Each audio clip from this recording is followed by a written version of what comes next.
Welcome to Attic Raiders Retro Reviews, where today we're going to be reviewing a vintage game that's likely to send some people a little wacky, as we take a look at Whac-A-Attack. Whac-A-Attack was initially released in 1986 by Mattel and is based on the famous mole-busting game which was first released in Japanese amusement arcades in 1975 under the name Mogura Taiji, which literally translates to something like Exterminate Mole. 2 years later, in 1977, Bob's Space Racers brought out their own version in the US called Whac-A-Mole after its developers saw Mogura Taiji at an international amusement parks exhibition, and it quickly became a huge hit in arcades and carnivals across the world. Whereas Whac-A-Mole is a huge fixed-place electromechanical cabinet, Whac-A-Attack is obviously much smaller, cheaper, and infinitely more portable. Since its initial 1986 release, Whac-A-Attack was reissued 3 more times over the years, each with updated box art but with exactly the same components. The cover of the 1999 version appears to show new character art on the pop-ups inside, but from what I've been able to find online, these new designs never seem to actually be applied to the released game. This here is the 1988 version, the same one that I had as a kid, and I absolutely loved this thing. My mum, not so much, but we'll talk about that a little bit later. As you can see, as far as box art goes, there's not an awful lot to be said here. It's just basically a photograph of some children playing it. This one in a particularly lovely 80s knitted sweater. Curiously though, there was another version of this game which was brought out in the exact same year, in the exact same country, but with illustrated drawings of the creatures, the monsters, superimposed over the top of the pop-up pieces, which gave it a lot more character and personality. As for the back, there is absolutely nothing to see here. It's just plain cardboard. This is a really quick, really simple game, one which is definitely aimed at young children. However, it can be enjoyed by adults. Maybe not your serious board gamers, but if you're prepared to have some fun, this is really great. Let's take a closer look. Like any good Whac-A-Mole game, you are going to need a hammer in order to whack those monsters down in their pop-up units. And this game comes with its own bright yellow plastic hammer. This plastic is really sturdy, which is really good because it is going to take a lot of abuse. In order to save the pop-up units from taking too much damage, the end of the hammer here is cushioned air bellows. And that, when you hit something, will push air out of this whistle that they've added here so that it makes a bit of a squeaking noise, which at the moment is not too bad, but when you start hitting things, it makes a really high-pitched, loud noise, which means this is going to be one of the noisiest games in your collection if you get it, and it's going to drive parents absolutely nuts. This game comes with its own timer, which again is really bright and colourful. It's robust and really sturdy as well. This is not going to break easily. It doesn't take any batteries, it's just wind up. So of course when you're winding this up, you've got to be careful not to overwind it. If you pull that round too much, you will break that spring mechanism. And I've seen a couple of these where this timer does not work properly. When you begin the game, you really don't have very long at all.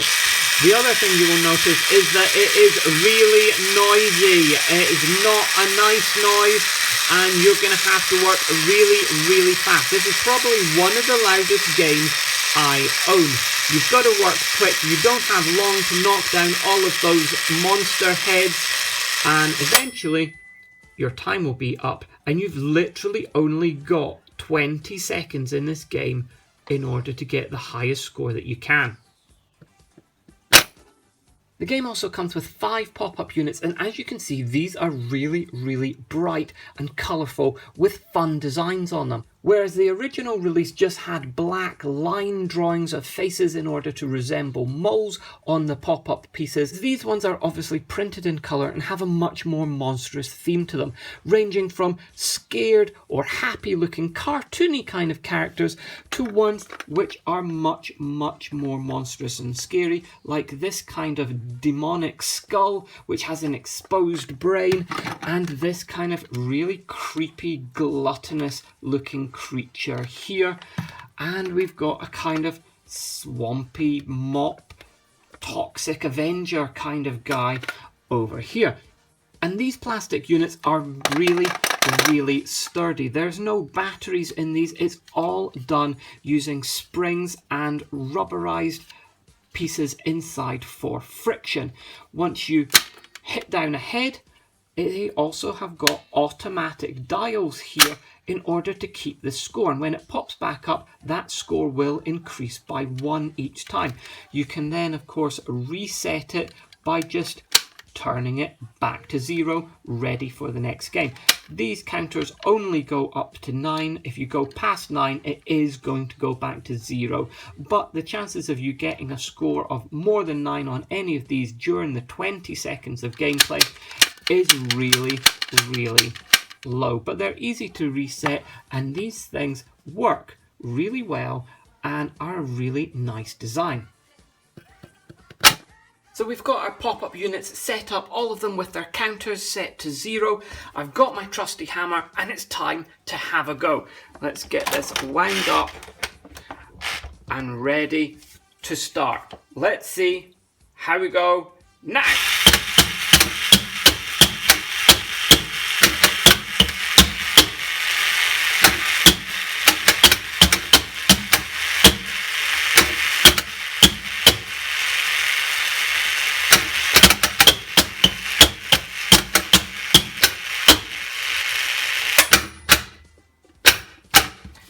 And that is time up.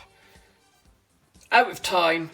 Let's see how we did. So we've got 4 on that one, 8 on that one. 4 and 8 is 12. Another 5 is 17. 17 and 6 more is 23.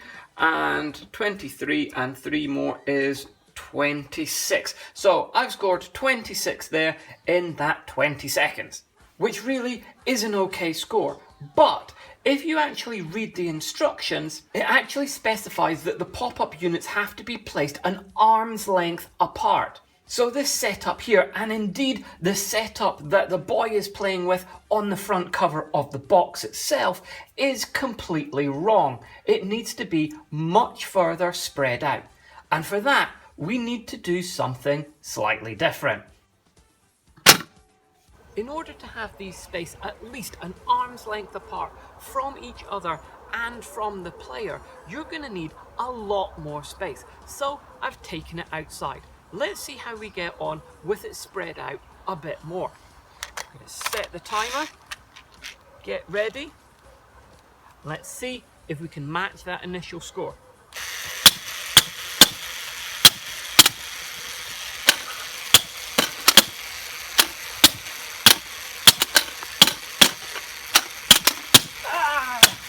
Way over there.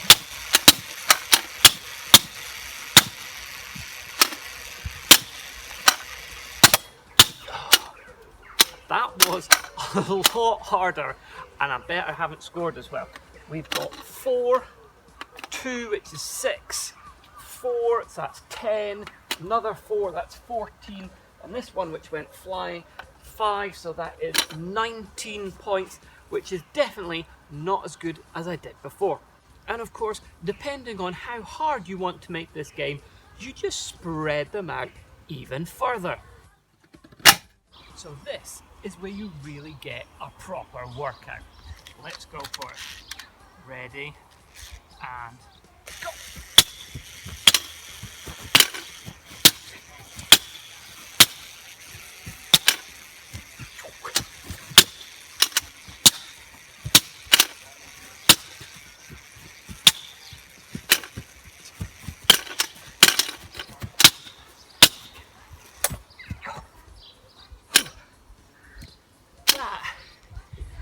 pretty tiring. See how we did that time. 3, 2, so that's 5. Another 2, that's 7. 4, so that's 11. And 2, so that's a grand total of 13 that time. My heart rate is definitely up. So there you have it. It's extremely simple, and with a game time of only 20 seconds, it's going to be over in the blink of an eye. But as with so many other things, it's just as fun as you decide to make it. By increasing the time allowed and increasing the spacing between the game units, you can use this as a really good fun way of getting fit. It has got to be said though that this thing is noisy. I think playing it outside is definitely the way to go, at least if you want to stay in the good books of any significant adults in your life. Now, I keep mentioning how robust the pieces in this game are, and that's for a very good reason. Now, whereas an adult might be able to play this with a modicum of restraint, skill and precision, kids, certainly the children I've seen playing this, they go about it a whole nother way.